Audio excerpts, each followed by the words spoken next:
both joined in studio by Owen Heary. Owen, good morning. How are you? Good morning, how are you? Welcome back in. So we had 4 games last night in the Premier Division. Just to run through the results again quickly. Galway United and Sligo Rovers 1. We'll probably start in that game.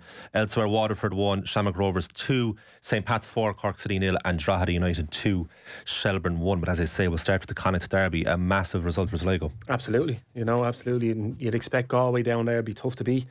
Sligo gone down, they need the points to get out of that relegation battle, if you want to call it. And well, that's what it is. And they managed to get the 3 points down there, which is a massive 3 points to take them out of the relegation, the playoff battle, and give them a good chance of trying to stay up in the league. Yeah, like it's the first time Sligo are out of the bottom 2 all season, really, and only 5 games to go, so the timing is great. But the job that Russell has done, like we had him on in pre-season, and you're nearly tired listening to him about all the stuff that he has to do as manager of that football club beyond just the team. It's everything else as well. Yeah, look, the top teams have people to do all the stuff for them. I look at when Rovers come to town or Bows, and they've so many different coaches for different areas or people involved in the background for different areas. It's not like that at Sligo. He had to do a lot himself. But the players he has and the players he's brought in, and I was speaking to him before the Bows game, and he, I think McLean at the back has made a massive difference for them, because it allows the players then to express themselves. And they have so many players that can run with the ball, Akiki up front, but Owen Eldon, they just have those little bit of a difference than the other teams that are fighting relegation. They have players that can score goals, but they've tightened up at the back a lot, and I think that's going to save them. I have a Blackburn Rovers supporter on to me last night. How good is this Owen Eldon guy? Because they're linked heavily with him. Sligo will be doing an unbelievable job to keep hold of him as long as they can. Yeah. I said it from early doors when you've seen him. He plays without fear, but he can play off the left side or off the right side. But it's even his goals that he gets, they're not just tap-ins. He's striking from 20, 30 yards out and they're flying in. And he might do it once in the season, but he's done it a couple of times, so it's no fluke. And he has strength, ability, power. And we talk about all the other young players in the league, but he's definitely up there with them. And like you said, it'd be a tough one to hold on to. As the results suggest, it was a tight game. Galway didn't give up by any means. They kind of bombarded the Sligo goal towards the end of the game. But it's funny how differently we're talking about Galway United this season versus last. And I know that they lost Moses Dyer. That was a huge player to lose, especially the time that they lost, because he's still one of their top scorers. But they don't look that different to me than the team that we saw last campaign. But they're just way lower down the league, and it's kind of hard to explain it. I think the fatigue is kicking in with them. Right. Like you said, you had Dyer who would get goals for them. That seems that's dried up a little bit for them. So now it's a case of, when they're trying to push forward, but they're leaving gaps at the back, and they don't know whether to stick or twist, whether to go and push and try to get that win to get them out of relegation. But then you don't want to lose either. So you could see that a little bit last night where they're very tentative not to push too many people forward at certain times because they don't want to get caught. And they're probably thinking if we get a draw against Sligo, it keeps us just ahead of them. But unfortunately, they didn't, and Sligo scores later on, and then it's a difficult game to try turn around because Sligo have something to hold on to, and they'll just sit back and soak it up.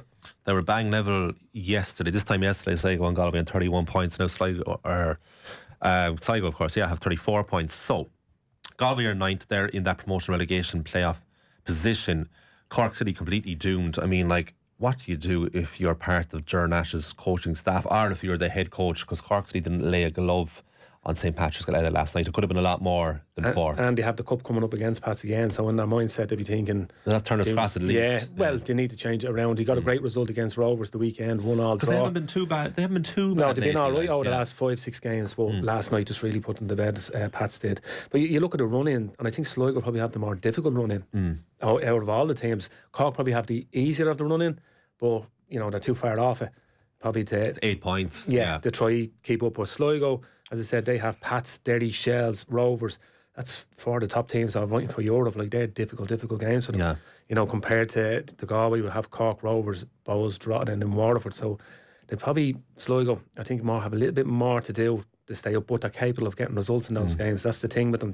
They have players that can score goals, and they've tightened up a lot of defence. So I mean, there's a team there. Waterford could exactly. I was going to say Waterford get sandwiched in between Sligo and Galway. They played well against Bows the weekend, but didn't get anything from it. Yeah. So again, they are the team, and you have Amond in your team as well. You get goals, and that's what's going to happen for the bottom teams. Is they need goals. You can't sit back and hope to get a point out of it. They need to go and take the games to them and get the points on the board to stay up. I feel like we won't really be talking about Cork City too much for the rest of the season. So planning for next season, what do they do? They haven't won away from home all season long. They've only won 4 games in total. Win the cup. So they win so this is where we're going with it, right? So if they win the FAI Cup, the rewards are massive.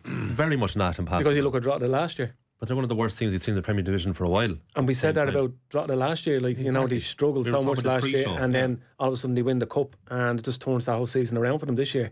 I think with Cork, like, they have a difficult one now against Rovers at home, but they got a result there the weekend against them. I'm sure they'd be thinking any given day it might happen for them in the cup. But you're right in saying that they need to probably focus on, right, if we do get relegated, which more than likely is going to happen, is to try hold on their players, stay as a full-time club, and continue on and try to get back up into the league. Like, because if you go down and you're down for 2-3 seasons, then the crowd start to go away. There's not as much investment going in, you know. And at the moment we have a full-time setup in the Premier League. Every team is full-time.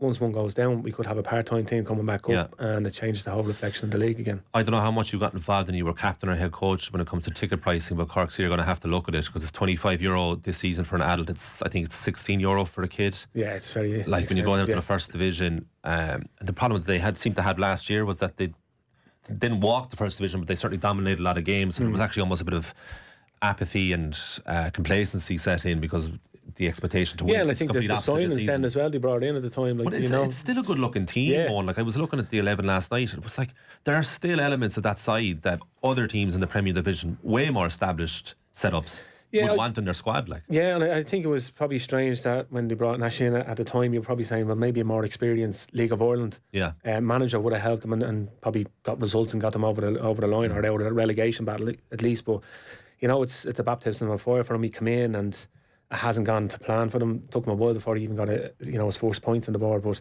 I think they just need to plan for next season. Put everything into the cup this year, but more than likely they'll need a plan for first division next year. It wouldn't be great for the league if it was a team in the first division in Europe.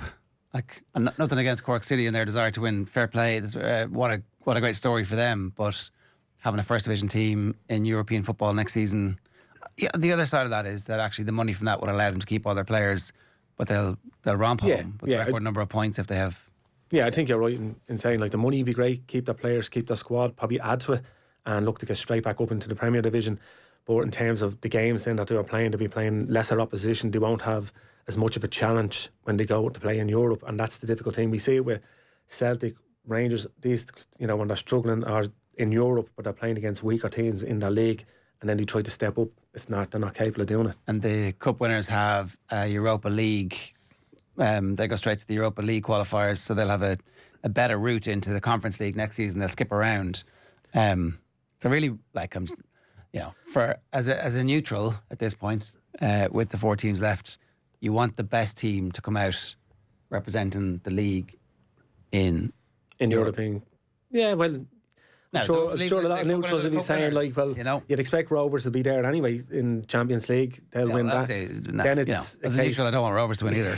Yeah, and then it's a case of the teams in the Premier League that are looking to finish probably in 4th, hoping that Rovers or Pats, if they finish higher, win the cup, because it gives them a place in it. So I'm sure Cork and Kerry will have something to say about it.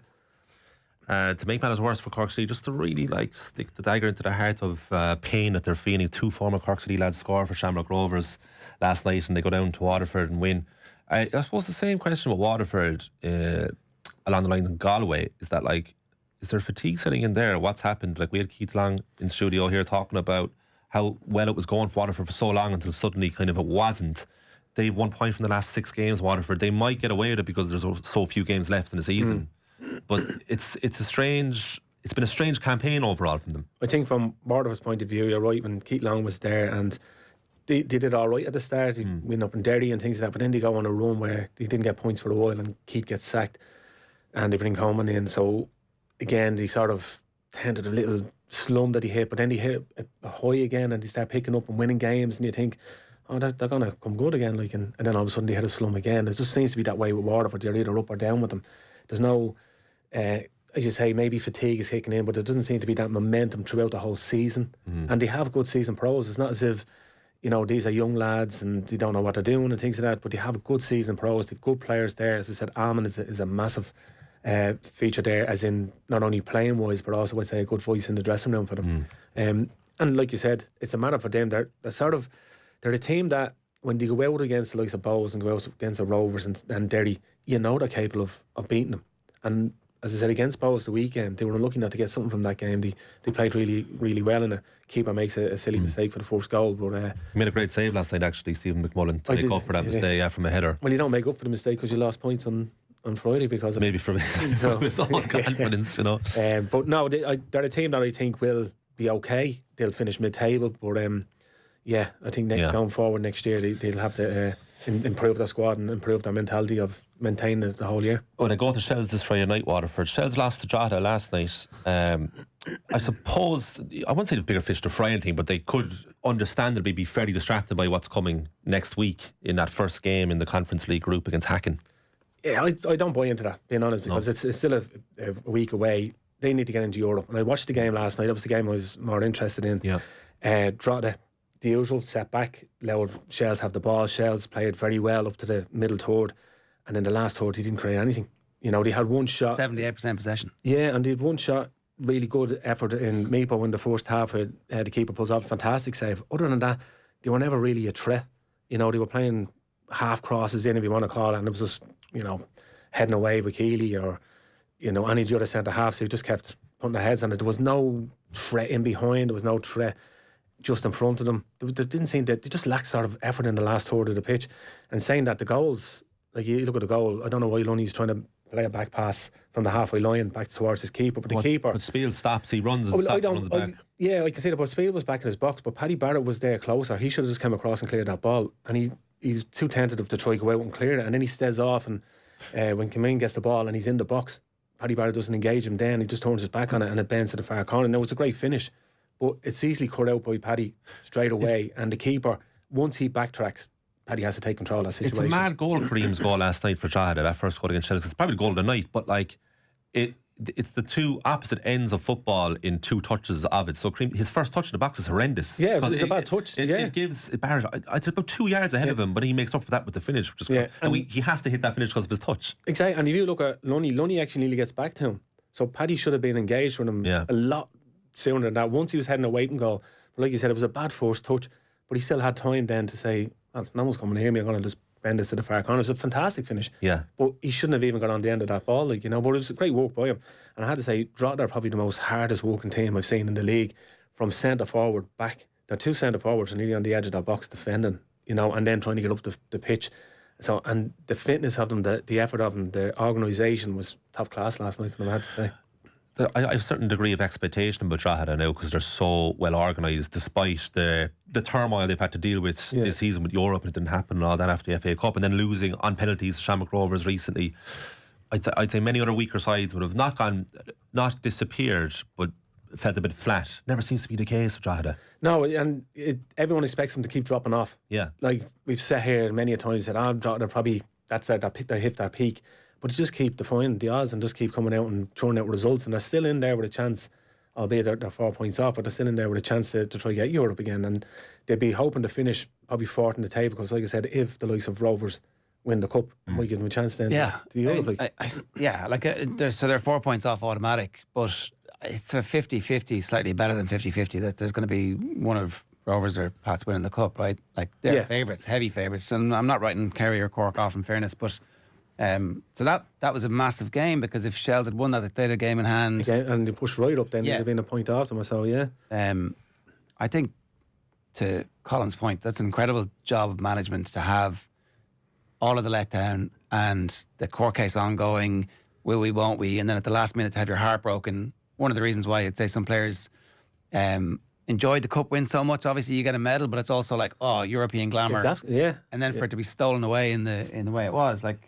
And with the resources that he has, you know what I mean? That European football money coming in would have been so helpful to Drogheda. They're going full time this year. Yeah. You know, they could have invested and brought players in. Like you look at the benches last night, and Shells throw on Martin, and you know they throw on McEnroy and things like that. Those players coming in trying to get a goal. Drogheda don't have that ability to call on those players, but they call on players that come on and still make a difference. Yeah. They work hard, they close down, they do everything that he's asking them. Which is why I would tend to agree with you.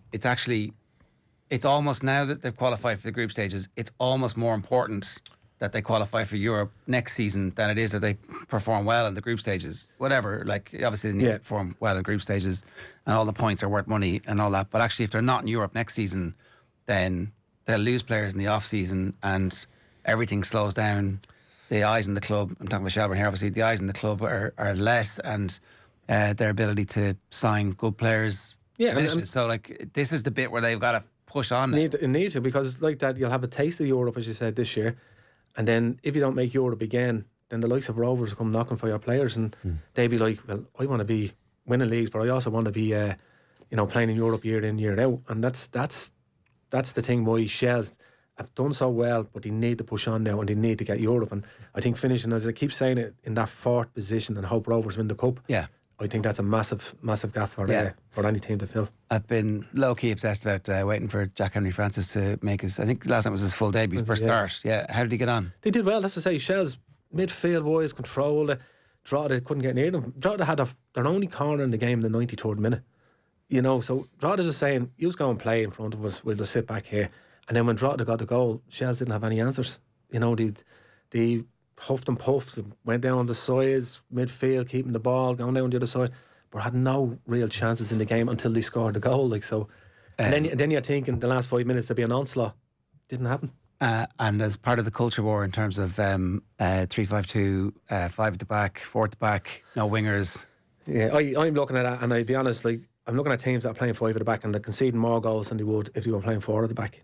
And to me on that is, there's wingers playing as full-backs, they go forward, they don't know how to defend in that system, but you also have 3 centre-halves that fill across the 6-yard box and don't want to come out and cover those areas. So if you have a back 4 and me as a right full going forward, my centre-half is automatically thinking I have to cover that area, but they don't seem to be doing that. And if you watch the goal for Shells last night, Paddy Barrett is in that area where he can come across the cover, but he doesn't. It's like, I have to stay this zone, and that's why I find that the 4 at the back is probably much easier for players to play. And also centre-halves marking centre-forwards. If you've 3 at the back, no one seems to pick up the centre-forward. It's more, well, I don't know, he has him, you have him.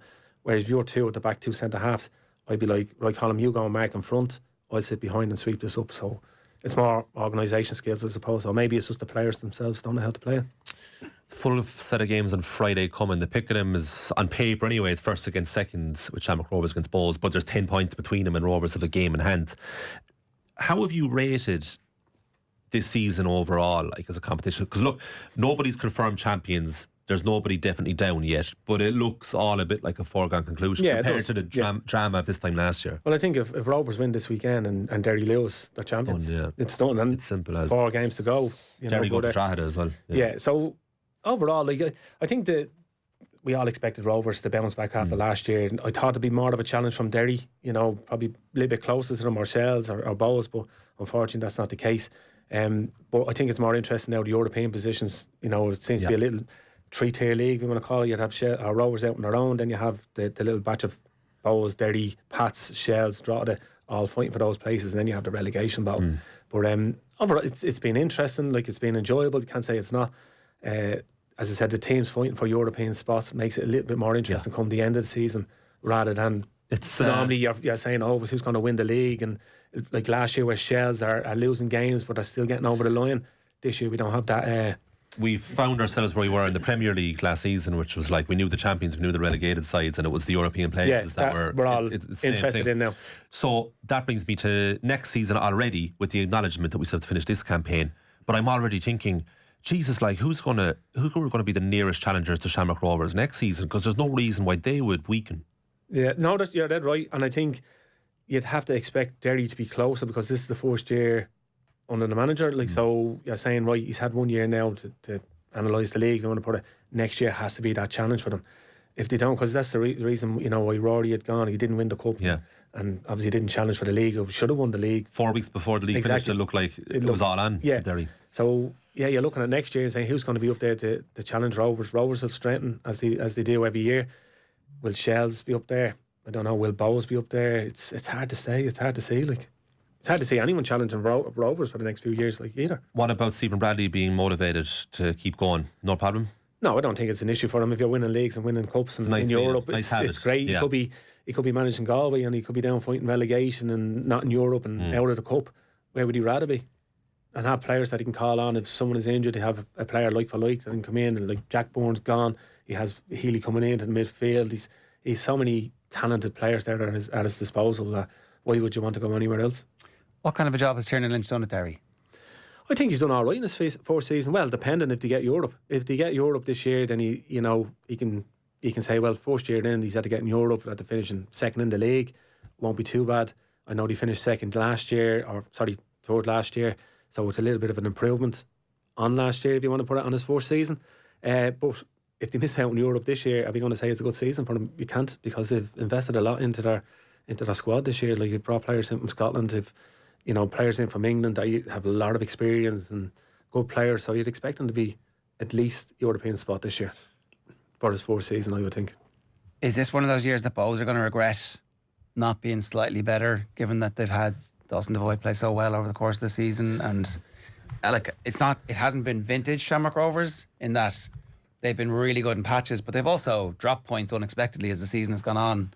Yeah, but if you asked me at the start of the year, what would be a good season for Bohs, I would have said Europe. And it has to be Europe this year. And as you say, Dawson Devoy has played well, so has, Tierney's played well. And in fairness, you can't keep relying on those sort of players all the time. You need your other players to stand up. In fairness, Dale Rooney's had a great season. I think he's probably had a better season of all the players.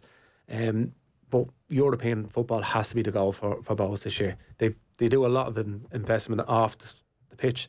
They're building the club and it's going the right direction. They've built players. They've brought in players that probably no one wanted, if you want to say that. Brought them in, didn't work out, moved them on, brought in other players. So they're still, I suppose, trying different things and trying to get the right fit of players in. And if you think, going back to when Bohs played Rovers in Tallaght, the last time they played in Tallaght, people were screaming for Alan's head, and he's bounced back and he's turned things around.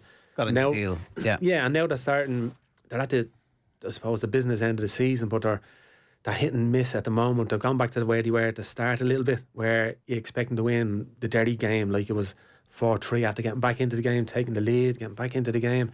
You'd expect them to get something out of it, but defensively, those little qualities that they missed end up coming back to haunt them, and nearly happened again against Waterford. But if they finish Europe, I think it's a fantastic season. Okay. Come here, before we wrap, why are defenders so underappreciated and undervalued when it comes to the Ballon d'Or? Yeah, because everyone loves goal scorers, isn't it? Like, it's defenders win leagues. Does part of your union get annoyed like that? The defender, like Virgil van Dijk's the last defender to finish in the top three. I don't know why they don't have, like, they have one for a keeper. Donnarumma got goalkeeper. So why not have one for a defender? Do you know what I mean? Because let's be honest, 9 times out of 10 it's going to be a centre forward that picks up the Ballon d'Or. Like, if you go back over the years, well, Messi, Ronaldo, Dembele last night, so it's always going to be a centre forward. So I think they need to do one for a defender. It'll have been 7 years by the time of next year's awards before the defender was in the top three. Before he won it, who was it? Well, I tell you who actually won it. Fabio Cannavaro, but in top three. Yeah. I mean, I'm flicking through the list here, and I can't see a defender in sight. I can barely even see a defensive midfielder, let alone a defender. But I suppose, is that why Roberto Carlos 2002 came second, and Buffon actually came second year. It's the centre forwards that excites the journalists. So when they score goals, that's what they pay the money to see, isn't it? Is Dembele the best player in the world?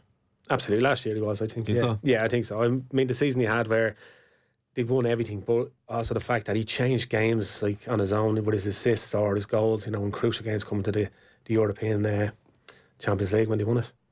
All right, thanks, Malone. No.